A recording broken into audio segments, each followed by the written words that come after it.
Il y a quelque chose qui m'interpelle souvent lorsque j'accompagne des personnes après une rupture. Elles ne me disent presque jamais je compare tout le monde à mon ex. Il y en a qui le formalisent, mais c'est quand même assez rare.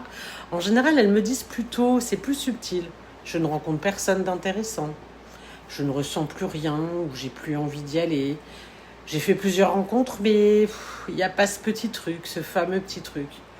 Ou alors, je suis devenue très exigeant, j'ai peur finalement de retomber amoureux ou à contrario de ne plus jamais tomber amoureux. Et derrière toutes ces phrases, en fait, c'est toujours la même réalité.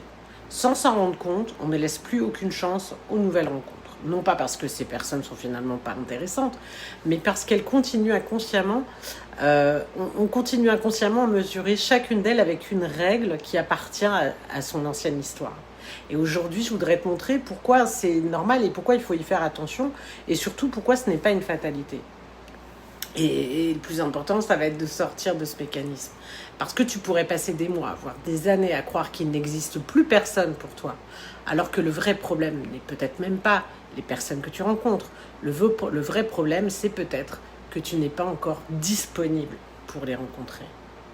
Ce n'est pas que tu ne rencontres personne, c'est que ton cerveau ne regarde pas au bon endroit. Imagine un instant, tu viens de terminer une relation de 5 ans. Pendant 5 ans, ton cerveau a appris une façon d'aimer, une façon de communiquer, des habitudes, des rituels, des souvenirs, une manière de vivre tes week-ends, par exemple, tes vacances, tes disputes, tu savais comment l'autre allait réagir, même comment tu allais te réconcilier. Bref, ton cerveau a construit tout un univers. Et en quelques semaines, en quelques mois plus tard, tu rencontres quelqu'un d'autre. Comment veux-tu que cette personne rivalise avec ses 5 années de souvenirs alors qu'elle vient juste d'entrer dans ta vie? C'est impossible. Pourtant, c'est exactement ce que beaucoup de personnes attendent sans même s'en rendre compte. Elles veulent retrouver immédiatement la même intensité, la même complicité, la même évidence finalement. Et si ça ne se fait pas tout de suite, c'est que c'est pas la bonne personne. Il n'y a pas ce petit truc, cette petite flamme. Mais en fait, on passe à côté de quelque chose d'essentiel, cette évidence, avec cette personne, avec leur ex. Ils ne l'ont pas forcément ressenti en 3 rendez-vous avec la personne, quand bien même il y avait ce petit truc. Elle s'est construite avec le temps, avec les expériences, avec les moments difficiles traversés ensemble, avec ses fameuses habitudes. L'amour est rarement instantané. L'attachement, lui, se construit. Alors forcément, quand tu compares une relation qui a mis des années à se créer avec quelqu'un que tu connais depuis 15 jours, la comparaison est perdue d'avance. Tu ne compares pas des personnes, tu compares une histoire. Et ça, c'est probablement la première grande prise de conscience que j'aimerais te transmettre aujourd'hui. Tu crois comparer 2 personnes, en réalité, tu compares 2 façons de vivre différentes, 2 personnalités, et c'est pas du tout la même chose, parce que ce qui te manque n'est pas toujours ton ex, en tout cas pas systématiquement. Souvent, ce qui te manque, c'est peut-être la place qu'elle occupait dans ta vie. Le message du matin, le repas du dimanche, les projets, les habitudes, encore une fois, parce que c'est important, ces rituels, le sentiment de ne pas être seul, d'être connu, vu. La personne que tu rencontres aujourd'hui ne peut pas t'offrir tout ça dès le départ, et heureusement. Elle ne part pas avec 10 ans, 5 ans, 3 ans, 6 mois, 1 an d'avance. Elle commence au premier chapitre qui est la découverte. Alors que toi, tu compares déjà avec la fin du livre précédent. C'est comme si tu regardais les 5 premières minutes d'un film en disant « il est moins bien que celui que j'ai vu 10 fois la dernière fois ». Évidemment, tu ne connais pas encore les personnages. Tu ne connais pas l'histoire, tu ne connais pas les tenants, les aboutissants, tu ne connais pas les émotions que ce film va provoquer. Tu compares quelque chose qui n'est pas comparable. Et c'est exactement ce qui se passe après beaucoup de ruptures. Le vrai problème, finalement, c'est pas ton ex, c'est le timing.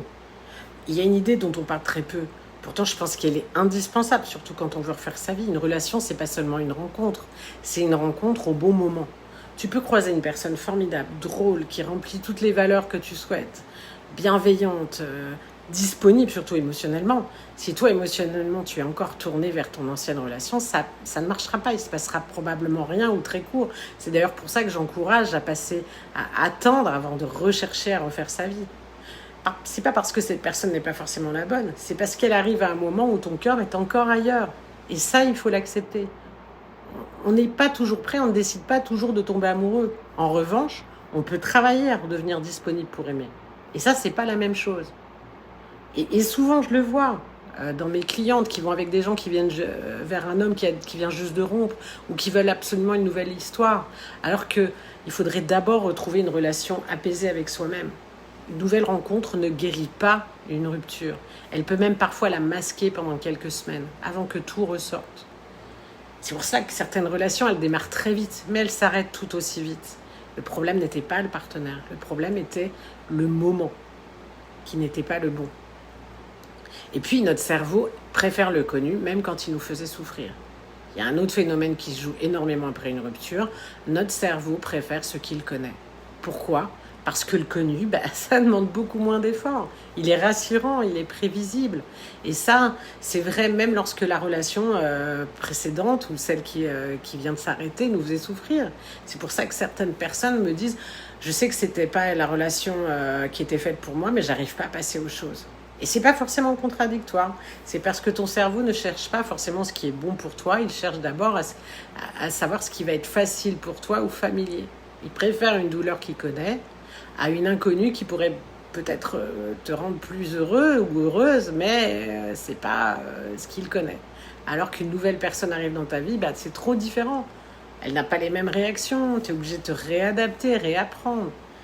Et c'est d'autres habitudes, d'autres repères. Elle rit pas aux mêmes blagues, elle n'a pas les mêmes centres d'intérêt. Et ton cerveau va traduire cette différence comme un problème. Alors qu'en réalité, c'est peut-être justement cette différence qui pourrait te faire du bien. Et puis, tu cherches parfois à retrouver une émotion, pas une personne. J'aimerais te poser une question quand tu penses à ton ex. Qu'est-ce qui te manque exactement ? Prends vraiment quelques secondes. Est-ce que c'est vraiment cette personne ou est-ce que c'est le sentiment que tu avais quand tu étais avec elle ?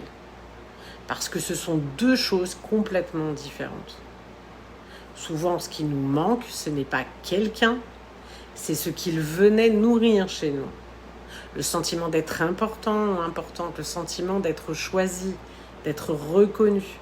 Tout ce qu'il y avait autour et cette fameuse complicité, comme je disais précédemment, la tendresse, les habitudes, le fait d'avoir quelqu'un à qui raconter sa journée, et ça, c'est un besoin fondamental chez l'être humain. Ce qui nous manque, c'est simplement cette version de nous-mêmes que nous étions dans cette relation. Et j'espère que tu vois cette différence. Si tu cherches une personne, si tu peux rencontrer quelqu'un, mais si tu cherches une émotion, personne ne pourra te la rendre. Toutes les histoires sont différentes. En tout cas, l'émotion, tu ne pourras pas la revoir, la prendre tout de suite. Parce que cette émotion, elle s'est construite au fil des années. Et elle ne naît pas forcément lors d'un premier café, même si tu as un crush sur la personne. Donc, il va être important de faire de la place à une nouvelle histoire. Il y a une image que j'aime beaucoup utiliser, c'est imagine que ta vie soit une maison. Aujourd'hui, ton ancienne relation occupe encore le salon. Les photos sont toujours là, les souvenirs aussi, les conversations sont encore dans ton téléphone. Tu regardes même parfois son profil sur les réseaux sociaux. Tu gardes peut-être encore certains vêtements, des cadeaux, des objets. Tout est énergie. Et chaque jour, ton cerveau reçoit le même message. Cette histoire est encore en cours de traitement. Alors tu invites quelqu'un à entrer dans cette maison, dans ce salon, mais finalement, il n'y a aucune place. Comment cette nouvelle personne pourrait s'installer sereinement dans ta maison si toute ta maison parle encore de ton ancienne relation? Et c'est pareil dans le cerveau, finalement. Je ne suis pas en train de te dire qu'il faut jeter tous les souvenirs du jour au lendemain. Le deuil ne fonctionne pas comme ça. En revanche, il est important de te demander si ton environnement ou ce que tu es en train de faire, vivre, te permet réellement d'avancer ou s'il te maintient sans que tu t'en rendes compte dans une relation qui appartient déjà au passé. Parce que avancer, ce n'est pas oublier, mais c'est quand même accepter de déplacer certaines choses. C'est aussi changer l'organisation de son quotidien. C'est se créer de nouveaux repères. Parce qu'avant de faire une place à quelqu'un d'autre, il faut souvent commencer par refaire de la place pour soi. Souvent, je dis de reprendre des activités qu'on avait mis de côté quand on est en couple. Et il y a des erreurs qui empêchent d'avancer. Notamment, je vais t'en donner 3. La première, c'est de vouloir ressentir tout de suite quelque chose. On rencontre quelqu'un, on se voit 1, 2, 3 fois, il faut absolument que ça soit évident. Et on se dit, je ne ressens pas ce que je ressentais avec mon ex. J'ai envie de te dire, heureusement, parce que ce que tu ressentais avec ton ex, ça ne s'est pas construit en 2 soirées. Tu oublies tout le chemin parcouru, toute la construction de cette relation, les confidences, les moments de doute, les premières vacances, la première nuit, les premières disputes, les réconciliations, comme je l'ai dit au départ, tout ce qui a permis finalement à ton lien de se construire. Aujourd'hui, tu demandes à une autre personne que tu connais depuis quelques heures, depuis quelques semaines, de produire une émotion qui auparavant avait demandé des mois et des années. Et c'est finalement injuste et impossible à faire. La deuxième erreur, c'est de croire que l'amour, c'est uniquement une évidence. Ça rejoint un peu ce que je disais précédemment. Je me méfie beaucoup de cette idée.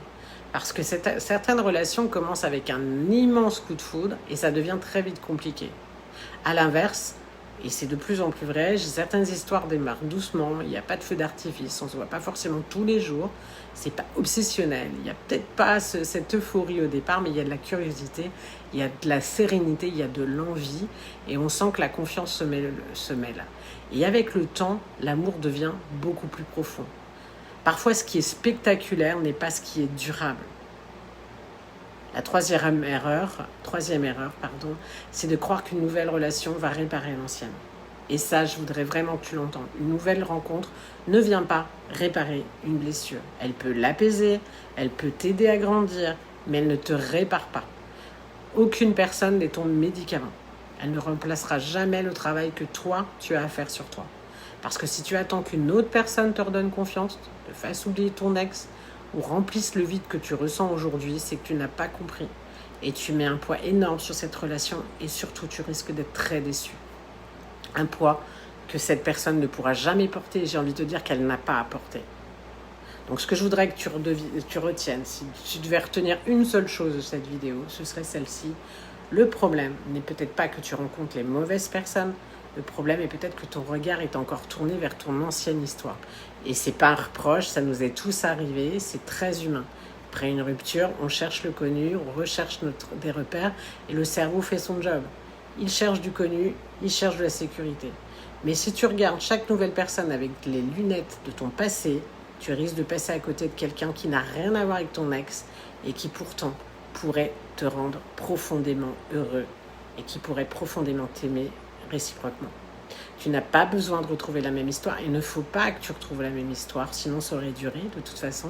Tu as besoin de t'autoriser surtout à en écrire une nouvelle. Et ça, c'est complètement différent. Je voudrais vraiment que tu t'en rendes compte. Et j'aimerais te laisser avec une seule question. Quand tu dis « je ne rencontre personne d'intéressant », est-ce vraiment parce qu'il n'y a personne ?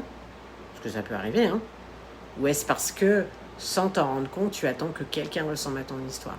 Parce que même quand quelqu'un ne vient pas vers toi, remets-toi en question sur l'énergie que tu dégages. Prends le temps d'y réfléchir. Parce que parfois, on ne souffre pas de l'absence d'amour, on souffre du fait qu'on n'a pas encore refermé le chapitre précédent. Et tant que ce chapitre reste ouvert, chaque nouvelle rencontre sera lue à travers les pages de l'ancien. Et pourtant, il arrive un moment, il faut accepter que cette histoire a existé, qu'elle t'a construit, qu'elle t'a même peut-être blessé, mais qu'elle n'a pas à définir celles qui te suivront. Ou alors, elle t'aura permis encore de mieux les réussir. Ce n'est pas ton passé qui doit choisir ton avenir. C'est simplement toi, en toute conscience. Donc si tu t'es reconnu dans cette vidéo, c'est peut-être que ta difficulté n'est pas de rencontrer quelqu'un, c'est peut-être que certaines blessures de cette rupture sont encore présentes aujourd'hui. Donc, je te rappelle que j'ai créé une masterclass offerte pour t'aider à comprendre pourquoi certaines ruptures nous marquent autant, pourquoi on reste bloqué parfois pendant des mois, pour certains des années, et quelles sont les premières étapes pour retrouver un équilibre émotionnel. Tu trouveras tous les liens juste en dessous dans la description. Tu peux aussi me contacter via un coaching clarté. Mais avant de partir, j'aimerais vraiment connaître ton expérience. Est-ce que tu as déjà eu l'impression qu'aucune rencontre n'était à la hauteur avant de te rendre compte, avec le recul, que c'était toi qui n'étais pas tout à fait disponible? À très bientôt.